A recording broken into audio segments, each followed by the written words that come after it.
살든지 죽든지 죽도록 일하는 것, 살든지 죽든지 죽도록 일하는 것이라는 제목을 가지고 무서운 제목을 가지고 말씀을 전하도록 하겠습니다. 작년 2022년입니다. 1월에 제가 그 빛과 소금이라는 그 잡지책을 제가 구입을 해서 항상 읽고 있는데요. 그 책에서 소개되었던 이 김난조 시인의 그대 있음에라는 시가 있어요. 저는 국어를 별로 좋아하지를 않아요. 여러분도 아시다시피 제가 말도 어눌하고 제가 말도 잘 못하거든요. 근데 국어를 싫어하는데 그 중에 시를 제가 싫어합니다. 뭔 소리요? 이렇게 할 때가 되게 많았는데 처음이에요.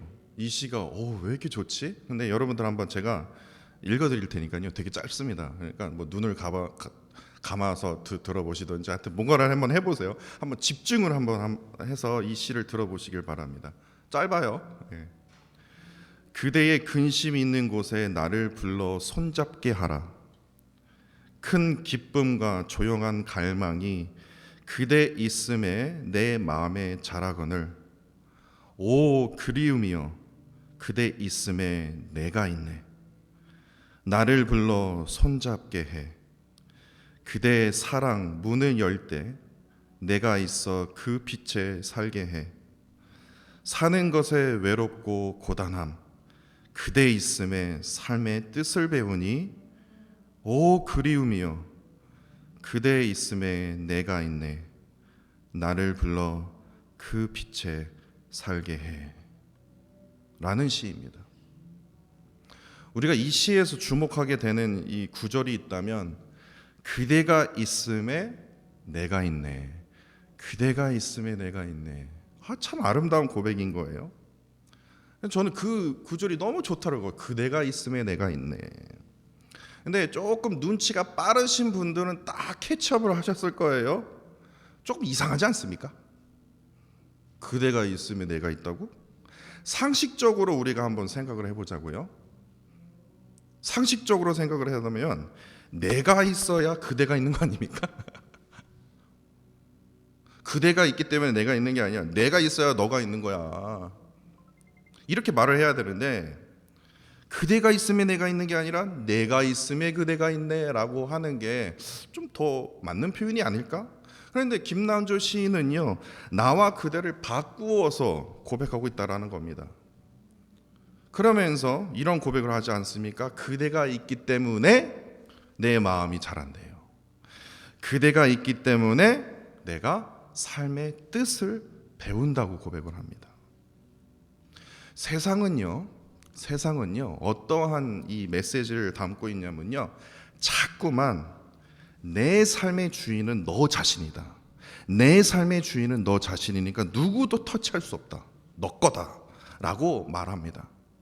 그래서 제가 주인이라는 이 정의가 도대체 어떠한 정의를 할까 해서 정확한 정의를 찾기 위해서 한국어 사전을 찾아봤습니다. 그랬더니 세 가지로 주인에 대해서 정의하고 있습니다. 첫 번째로 어떤 대상에 대한 소유권을 가지고 있는 사람, 그렇죠? 그리고 두 번째는요, 집단이나 단체를 주체적으로 말하면서 처리하고 움직여가는 사람, 이게 주인이죠. 그리고 마지막으로요, 고용되는 사람에 대해서 고용하는 사람, 그것이 바로 주인입니다.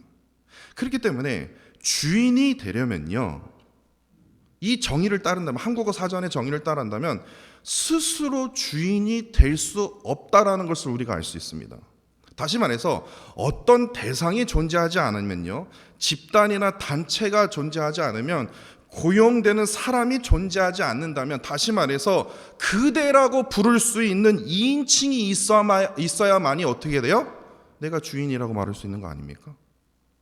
근데 세상은요, 내 삶의 주인은 너 자신에게 누구도 터치할 수 없다는 거예요.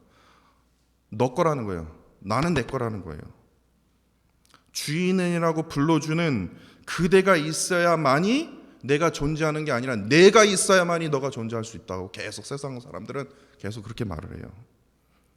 근데 여러분들 중요한 거 뭔지 아십니까? 그대가 있어야, 2인칭이 있어야 내 존재의 의미와 가치를 깨달을 수 있는 거예요. 그렇지 않습니까? 그렇지 않냐고요. 저 목사입니다. 목사입니다. 그러면 아니 목사라고 불러주는 사람이 있어야 제가 목사죠. 그렇지 않습니까? 나 사장이야. 나 사장이야. 그런데 종업원도 없고 뭐 가게도 없는데 불러주는 사람 아무도 없는데 뭔 사장이에요? 그렇지 않습니까? 그대가 있어야만이 내 존재의 그 의미와 가치가 드러난다라는 겁니다. 그런데요, 세상은 그대라는 그거를 무시해버려요. 네 마음대로 살아. 네 뜻대로 그냥 해. 부모 필요 없어. 좋아하면 그냥 결혼해. 가족 필요 없어. 아내 필요 없어. 네가 좋아하면 그 사람이랑 살아. 이해해줄게. 이래요. 왜냐? 내 삶의 주인은 너이기 때문에. 이렇게 얘기를 해요. 근데 참으로 가슴 아픈 게 무엇인지 아십니까? 이제는 믿는 사람들도 그대로 따라해요. 하나님 필요 없다. 하나님 필요 없다. 하나님 까불지 마. 이거예요. 왜냐? 내 삶의 주인은 뭐예요? 너에게 내 속에 오른 대로 내가 행할 거니까 까불지 마. 이거예요. 이러한 삶은 어떻게 될까요? 절대로 아름다울 수가 없어요. 절대로 아름다울 수가 없어요. 내가 있음에 그대가 존재하는 것이라고 말하는 사람이요? 그 인생이 아름다울까요? 아니요. 그대가 있음에 내가 존재할 수 있는 거야 라고 고백할 수 있는 그 사람이요, 그건 안 봐도 뻔해요. 그 삶은요 아름다울 수밖에 없어요. 제가 어느 책에서 참으로 유익한 내용을 한번 봤어요. 뭐 이런 일들이 벌어져서는 안 되지만요, 눈 사태가 이제 일어나잖아요. 눈 사태가 딱 일어났다고 해요. 근데 이 눈 사태가 일어날 경우에 그렇게 죽는 사람이 많대요. 그래서 눈 사태가 일어날 경우에 아주 중요한 생존 전략이 있다고 해요. 근데 그 눈 사태로 이제 눈이 확 덮였잖아요. 그러면 꼼짝없이 내 몸이 이 눈으로 딱 갇힐 경우에 가장 큰 실수를 하는 경우가 무엇인지 아십니까? 그냥 눈을 맹목적으로 그냥 막 파는 거예요. 빨리 나가려고요. 밖으로 나가려고. 그러면 거의 99%는 죽는데요. 왜냐? 상식적으로 눈이 딱 덮치면요, 어떻게 합니까? 살기 위해서 눈을 팔 수밖에 없지 않습니까? 그런데 눈을 파는 게 그렇게 상식적인 행동이나 제일 큰 문제는 뭐냐면 이 맹목적이라는 데 있다라는 거예요. 맹목적이다.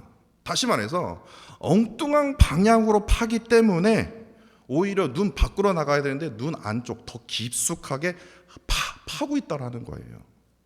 실제 구조팀이요, 눈 사태가 일어난 곳에 처참한 그곳에 구조하러 딱 가잖아요. 그러면 거의 대부분 많은 시체들을 발견하게 된대요. 근데 그 대부분의 그 희생자 가운데 하나같이 왜 죽냐? 무작정 맹목적으로 그냥 막 살려고 막 파다가 오히려 지금 눈 밖으로 위쪽으로 파야 되는데 더 깊이 파는 거예요. 파다 나오지 않으니까 어떻게 돼요? 그래서 지쳐서 죽게 되는 거예요. 눈 위쪽으로 파야 되지 않습니까? 근데 눈 아래쪽으로 파다가 죽게 된다라는 거예요. 그렇기 때문에 제일 중요한 것이 이해하는 거예요. 맹목적으로 눈을 파는 것이 아니라 제일 먼저 올바른 방향을 찾기 위해서 무엇을 해야 되냐? 여러분들 잘 들어보세요. 꼭 기억하세요. 침을 뱉으래요. 퇴하고 침을 뱉으래요. 최대한 많이. 여기 더럽게 왜 침을 뱉으라는 겁니까? 눈 사태로 눈이 덮치게 되면 몸이요 방향 감각을 잃어버린대요. 어디가 위고 어디가 아래인지 모른대요. 어디가 나가는 길을 당연히 모르죠. 그래서 눈 속에서 어느 방향이 지금 가야 되는 그것을 파악하기 너무나 힘들기 때문에 중력을 이용해서요 제일 먼저 뭐를 해요? 손으로 파기 전에 뭐예요? 침을 뱉어야 돼요. 침을 뱉어야 돼요. 그래야지 올바른 방향을 찾을 수 있다는 겁니다. 침이요, 내가 딱 뱉는데 그 침이 곧장 눈 아래로 떨어지잖아요. 그럼 어디로 파야 됩니까? 이쪽으로 파야 돼요. 그렇죠? 근데 내가 이게 누워 있어요. 근데 내가 근데 움직일 수 없는 상황이에요. 설교 시간에 별의별 이상한 거 다 얘기하네요. 누워 있을 때요, 침을 턱 뱉어보세요. 근데 침이 이쪽으로 흘러요. 저 죄송합니다. 아침부터 좀 더러운 소리를 해서요. 이쪽으로 흘려요. 그럼 어떻게 해야 돼요? 누워 있는 상태에서 파야 돼요. 이쪽이 위니까요. 아시겠죠? 그러니까 이게 지금 뭔 소리요? 하시는 분들을 위해서 제가 아주 깨끗하게 설명해 드릴게요. 침을 뱉었을 때 그 침이 흐르는 뭐예요? 반대 방향으로 해야 된다는 거예요. 살기 위해서는요.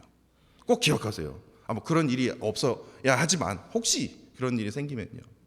그런데요, 제가 왜 이 말씀을 드리냐면요, 예수님께서도요 삶의 방향의 감각을 상실해 버려서요 세상을 향해서 어떤 방향으로 나아가야 하는지 전혀 모르는 그 백성들에게 하나님께서도요, 아니 예수님께서도요 올바른 삶의 방향을 말씀해 주셨더라고요. 누가복음 18장 14절에 보시면요, 예수님께서 이런 말씀을 하셨어요. 무릇 자기를 높이는 자는 어떻게 해요? 높이는 자는 어떻게 돼요? 더 높아져야 되고 이렇게 말합니까? 아니요, 낮아지래요. 반대로 가래요. 그러니까 침 흘리는 방향과 반대로 파야지만 살아야지, 높아지려면 어떻게 돼요? 낮아지래요. 자기를 낮추는 자는 어떻게 돼요? 높아지리라. 완전 반대예요. 생존하기 위해서 반드시 침을 뱉는 그 흐르는 그 반대 방향으로 눈을 파야 하듯이 예수님의 말씀도 그 삶의 방향 또한 이와 동일하다는 거예요. 높아지려면 낮아져야 합니다. 위대해지려면요 어떻게 해야 돼요? 교만해져야 됩니까? 아니요, 겸손해져야 돼요. 그런데 세상은요 예수님과 반대로 뭐라고 말합니까? 침 뱉은 쪽으로 파라 라고 말한다는 거예요. 왜냐? 너가 침 뱉은 그 상황이, 너의 이 생각과 너가 선택한 이 방향이 옳기 때문에 그렇다, 거기로 파라고 계속해서 우리에게 유혹하고 있지 않습니까? 내가 있음에 너가 있는 거야. 내가 이렇게 했기 때문에 네가 이렇게 나가 살 수 있는 거야. 높아지려고, 더 높아지려고 한다는 겁니다. 위대해지려고요 더 겸손해지는 게 아니라 더 교만하게 행동한다라는 거예요. 그런데 중요한 것은 무엇인지 아십니까? 잠언 16장 18절 말씀입니다. 교만하여 패망의 선봉에 서게 된대요. 거만한 마음으로요 넘어짐의 앞잡이의 삶을 살게 된대요. 이게 참으로 무섭지 않습니까? 그렇기 때문에 우리는 항상 이걸 기억해야 돼요. 그대가 있음에 뭐예요? 내가 있는 거예요. 에휴, 내가 없으면 너가 어떻게 사냐, 이게 아니라 그대가 있음에 내가 사는 거예요. 다시 말해서 제일 먼저요 전능하신 하나님으로 인하여 나의 존재가 있는 거예요. 내 삶의 의미를 찾을 수 있는 것이에요. 이것이 얼마나 중요한지 저는 그걸 깨닫게 되었어요. 나의 삶의 방향이 나를 향한 교만한 삶이 아니라 하나님을 향한 거룩한 삶이 되어야 된다는 겁니다. 더 나아가 하나님을 향한 거룩한 삶이 되기 위해서는요 나는 반드시 어떻게 됩니까? 내려가야 돼요. 죽어야 돼요. 내려놔야 돼요. 그리고 오직 예수 그리스도만이 어떻게 됩니까? 높여져야 된다는 겁니다. 오직 예수 그리스도가 내 삶의 이유가 되어질 때에는요 세상의 올바른 방향으로 나아가야 하는 그 힘과 용기를 얻을 수 있기 때문에 그렇습니다. 이런 의미에서 오늘 본문을 보시면요 사도 바울은요 정말 무서운 말을 하죠. 살든지 죽든지 오직 예수 그리스도만이 존귀하게 여김을 받는 일에 정말 최선을 다하고 있음을 우리가 보게 되지 않습니까? 그야말로 사도 바울은요 예수 그리스도가 있기에 자신이 존재하는 자처럼 행동하고 있다는 거예요. 그런 자처럼 말하고 있다는 거예요. 그렇기 때문에 사도 바울은 빌립보 성도들에게 오직 예수 그리스도께 모든 삶의 초점을 맞춰야만이 그것이 우리의 삶에 있어서 참으로 유익한 길이다 라고 지금 고백하고 있다는 겁니다. 그런데 저번 시간에 제가 말씀드렸죠. 사도 바울이 지금요 무슨 해변가 아니면 큰 어떤 대형 교회에서요 지금 설교하고 있는 메시지가 아니에요. 사도 바울은요 지금 로마 감옥에서요 갇혀 있는 상황입니다. 그럼에도 하나님께서요 빌립보 성도들에게 하여금 그 복음의 사역이 끊이지 않도록 어떻게 합니까? 유지가 아니라 함께 동참하는 성도들로 하여금 사도 바울이 하나님께 더욱더 기도로 간구할 수 있었던 것이에요. 이를 통해서 사도 바울이 간절히 원하고 기도하기를 의의 열매가 맺게 하여 주옵소서. 복음을 전할 때 하나님 주님의 의의 열매가 가득해서 이를 통해서 하나님의 영광과 찬송이 되기를 간절히 원합니다 라는 그 사도 바울의 그 심정을 우리가 저번 시간에 살펴보았습니다. 그런데 오늘 본문 12절을 보시면요 사도 바울이 참으로 놀라운 고백을 하게 됩니다. 자신이 지금 로마 감옥에 갇혀 있는 상황 속에서도요 복음 전파가 멈춰선 거 아닙니까? 이제 끝났다. 이거 사도 바울 없으면 누가 하냐? 멈춰선 게 아니라 12절에 보면 어떻게 돼요? 진전됐대요. 더 더 진전되었대요. 이건 또 무슨 소리지?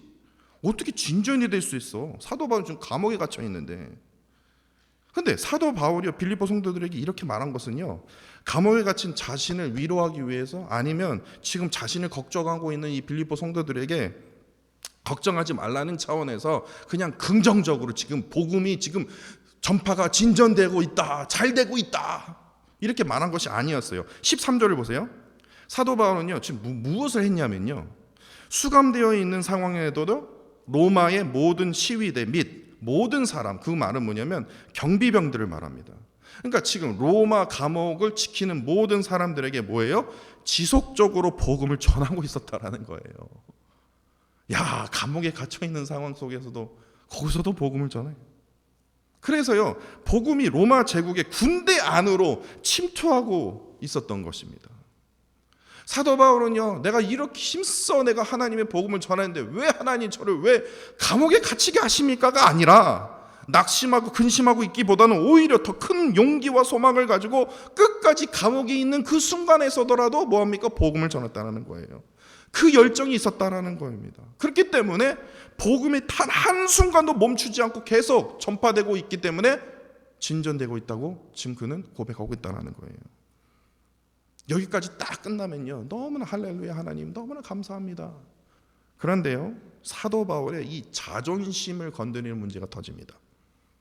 사도 바울이 이제 로마 감옥에 갇혀 있는 동안 그 틈을 노려서 사도 바울이 했던 그의 모든 사역들을요, 과거의 사역들을 하찮게 여기면서 복음을 전하는 자들이 이제 일어난 거예요.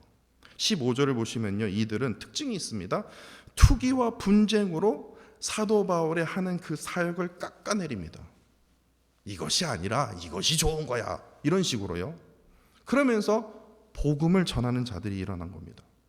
분명히 이거는 불손한 의도로 복음을 전하는 이들은요, 분명히 사도 바울이 쌓아놓았던 이 명성과 영예를요 찬탈하고 싶었던, 관심을 받기 위해서요, 또한 그런 자들이 아니었을까라고 합당한 그런 우리가 그 생각이 되지 않습니까? 그런데 이러한 소식들을 들으면요, 저는요, 감옥에서 갇혀 있는 것도 화나 죽겠고 답답해 죽겠는데 뭐라고? 하면서 막 화를 낼 거예요. 빌립보 성도들이여, 정신 차리십시오. 내가 전한 말씀이 그대로 따르십시오. 이들이 전한 건 다 거짓입니다. 저는 그렇게 얘기할 것 같아요. 그런데 18절을 보세요. 너무나 놀라워요. 18절에 어떤 방도로 하든지 무슨 방도로 하든지 전파되는 것은 결국에 뭡니까? 그리스도이시니 이로써 자기는 뭐예요?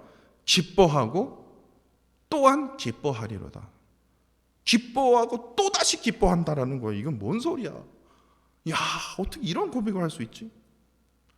지금 사도 바울이 해왔던 모든 이 과거의 사역들을요 무시하고 깡그리 지금 깎아내리는 상황에도요 전혀 개의치 않고요, 어떠한 의도든 그들이 결국에는 자신을 나타내는 것이 아니라 예수 그리스도를 나타낼 것 아니냐.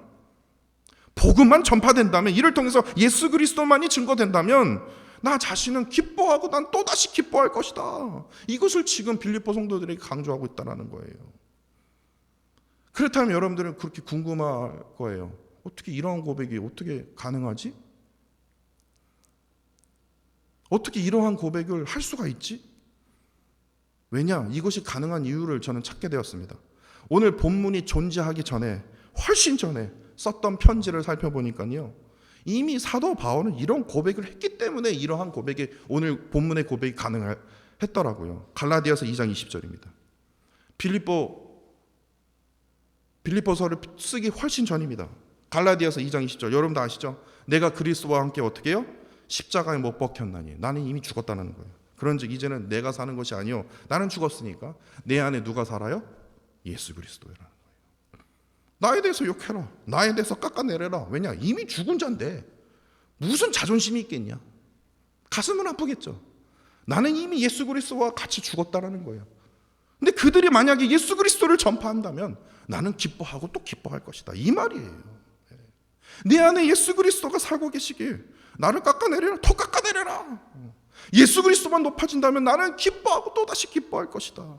전혀 개의치 않다. 이렇게 이러한 놀라운 고백을 할 수 있었던 것이에요. 그렇기 때문에 20절과 21절에요. 자신이 감옥에 갇혀 있는 상황에 두려워할 수 있죠. 또한 복음을 실컷 전하고 기적을 일으키는 자가 갑자기 감옥에 갇혔대요. 아유, 저렇게 능력이 없나? 자신의 사역에 대해서 부끄러워할 수 있죠. 그렇지만 전혀 개의치 않다라는 거예요. 감옥에서도요, 살든지 죽든지 내 몸에는 누구예요? 오직 예수 그리스도만이 뭐예요? 존귀하게 되기를 간절히 원하면서 내 안에 사는 것이 오직 예수 그리스도이기에 내가 죽는 것이 뭐예요? 유익한 것임을 고백할 수 있었던 것이에요. 이러한 고백이 가능할 수 있었던 것은 이 사도 바울 이 마음속에 뭡니까? 예수 그리스도를 중심에 두고 있었기 때문에 예수 그리스도를 위해서라면 자신의 죽음도 유익한 것임을 과감하게 전할 수 있었던 것입니다. 저는 목사입니다. 다 아실 거예요. 저는 목사입니다. 그런데요, 목사임에도 불구하고도요, 제가 쉽게 사용하지 않는 단어가 있습니다. 그 단어가 뭐냐면요, 사역이라는 단어입니다. 저는 이러한 사역을 하는 루이빌 교회에서 사역하는 김유한 목사입니다 라고 저는 절대로 말하지 않아요. 사역이라는 말을 잘 안 해요. 안 써요. 제가 사역이라는 그 말을요, 목사라면 당연히 쓰게 되거든요. 하다못해 전도사도 씁니다. 하다못해 장로도 씁니다. 근데 저 자신이요, 뭐 이게 나쁜 게 아닙니다. 나쁜 거라고 해서 제가 말씀드리는 게 아니에요. 저 자신한테요. 오해하지 마십시오. 이거 사역이라고 쓰는 이 목사님들 다 나쁜 거 아니에요? 이게 내가 지금 그 말씀 드리려고 하는 게 아닙니다. 저 자신한테 해당되는 겁니다. 오해하지 마십시오. 저는요, 사역이라는 것을 쉽게 쓰지 않습니다. 제가 하는 일에 대해서 사역이라고 말하지 않아요. 한글 사전에 찾아보니까요, 사역이란 누군가로부터 시킴을 받아 행하는 일이라고 정의하고 있어요. 이게 무슨 말입니까? 교회에서 하는 일이 교회에서 하는 사역이라고 말하지 않습니까? 그 사역이 누가 시키는 거예요? 하나님께서 시키신 일이라고 하기 때문에 그것을 특별하게 표현하기 위해서 뭡니까? 사역이라고 말하는 겁니다. 근데 저는요, 그 말에 저 스스로에게 동의하지 않습니다. 이게 뭔 소리야? 하나님이 시키신 일이라고 제가 아무리 강조한들, 만약에 여러분들이요, 제가 하나님이 시키신 사역을 하고 있습니다 그러면 여러분들이, 그러면 목사님 하나님이 시키셨어요? 아니면 사탄이 시키셨어요? 그거 어떻게 증명할 거예요? 그럼 제가 어떻게 증명할까요? 증명할 길이 없어요. 왜냐? 내 생각에는 이건 하나님이 일이라고 사역이라고 하고 있는데, 이를 통해서 성도들이 만약에 시험에 든다면, 하나님의 영광을 가리우는 일을 한다면 저는 사탄 일을 하고 있는 거거든요. 그렇지 않습니까? 제가 저 스스로를 볼 때도요, 저는 목사이기 이전에 연약한 인간입니다. 연약한 인간이기에 하나님의 유익을 위해서 사도 바울처럼 오로지 하나님만, 예수 그리스도만 증거되기 위해 살든지 죽든지 예수 그리스도만 위해서 막 힘써야 되는데, 저도 인간인지라 하나님의 유익보다는 나 자신의 유익을 위해서, 그것을 좀 더 강조하기 위해서 하나님의 사역이라고 빙자하는 죄를 질 수 없기 때문에, 저는 그렇게 싫기 때문에요, 저 스스로 하는 목회에 대해서 사역이라고 쉽게 저는 말하지 않습니다. 그래서 저 스스로요, 제가 다짐한 게 있어요. 사역은 저에게 해당되는 거예요. 다른 목사님들이나 전도사님들이나 하지 마세요. 저 스스로, 저 김유한 목사에게 해당되는 사역은 오늘 설교 제목입니다. 살든지 죽든지 죽도록 일하는 게 사역이라는 거예요. 죽을 사자 써서요. 이것이 제가 생각하는 저 스스로에게 해당되는 사역이라고 저는 믿습니다. 그리고 앞으로요, 만약에 후배 목사님들이 생긴다면 저는 이러한 사역의 정의로 바꿔야 되지 않니? 라고 좀 말해주고 싶어요. 왜 제가 이러한 생각이 들었냐면요, 오늘 본문을 한번 보세요. 제 생각이 아니라, 제가 무슨 잘난 척하기 위해서가 아니라, 사도 바울은요, 예수 그리스도를 위해서라면 자신이 죽는 것이 유익하대요. 이러한 분들이 사역이라고 얘기하지, 저 같은 사람이요, 저는 어떻게든 살기 위해서 예수님 이미 죽으셨잖아요. 저 먼저 살고 볼게요. 그러고 있거든요. 이러한 자가 사역이요? 하나님이요? 진짜 옆에서 비웃을 일 아닙니까? 사도 바울처럼요, 살든지 죽든지 오로지 예수 그리스도만 증거되기를 간절히 원하는 그러한 심정으로 주의 일을 감당하시는 분들이 진정한 사역하시는 분들이지, 저처럼 겨우 그냥 목사 흉내만 내는 자가 어찌 사도 바울처럼 똑같은 사역을 할 수 있다고 제가 어찌 감히 말할 수 있겠습니까? 저 스스로 생각하기에도 참으로 부끄러운 점이 많은 목사에게 사도 바울이 가졌던 그 신앙을 조금이나마 담고자 진짜 힘쓰고 애쓰는 그런 작은 목사입니다. 그런 마음으로 애쓰고 기도하고 있어요. 제가 왜 이러한 말씀을 제 자신을 깎아내리면서까지 제가 왜 이 말씀을 드리냐면요, 저뿐만 아니라 루이빌 교회 성도 여러분 또한 사도 바울이 가졌던 예수 그리스도를 향한 그 열정을 닮아가시기를, 본받으시기를 간절히 원합니다. 그러셨으면 좋겠어요. 예수 그리스도가 있기 때문에 내가 목사가 된 거예요. 예수 그리스도가 있기 때문에 우리 루이빌 교회가 존재하게 된 겁니다. 암흑의 일대 목사님이 계셨기 때문에 루이빌 교회가 존재한 겁니다 라고 얘기한다면 이것은요, 하나님께서요 지금 화나시는 말이에요. 내가 있어서 이 교회가 지금까지 지금 존재하고 있는 거다. 그런 분은 없지만요, 그러면 하나님이 진짜 벌하십니다. 예수 그리스도가 있기 때문에 루이빌 교회가 존재하고 내가 있고 장로님이 계시고 안수지사님이 계시고 모든 성도들이 지금 여기에 거하고 있는 거예요. 내가 시간이 있어서 내가 지금 이 시간에 내가 예배 드려주는 겁니다. 헌금 드리는 겁니다. 이게 아니라 예수 그리스도께서 나를 이끌으셨기 때문에 내가 이 자리에 있고 내가 하나님을 위해서 헌신할 수 있는 것이에요. 그대가 있기 때문에 내가 있는 것이에요. 내가 있기 때문에 너가 있는 것이다. 그러한 교만한 그런 인생으로 살게 된다면요, 결국에 그것은 패망의 길이라는 겁니다. 그대가 있기 때문에 내가 있는 거예요. 다시 말해서 예수 그리스도가 있기 때문에 내가 지금 이 자리에 설 수 있는 것이에요.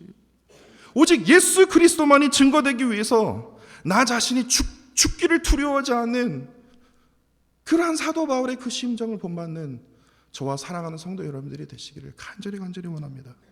이것이 진정한 사역이라고 저는 믿습니다. 저는 이것이 진정한 사역이라고 믿어요. 낮아지기를 두려워하지 않고요, 이를 통해서 예수 그리스도가 존귀하게 되는 거예요. 밖에 나가서 그냥 큰 봉사활동하고 큰 도네이션하고 결국에 내 이름이 확 드러나는 거, 이게 사역이라고 말하면요, 이건 사역이 아니에요. 나는 죽고 누가 드러나야 됩니까? 예수 그리스도가 드러나는 그런 영광스러운 일에 동참하시는 저와 사랑하는 성도 여러분들이 되시기를 간절히 원합니다.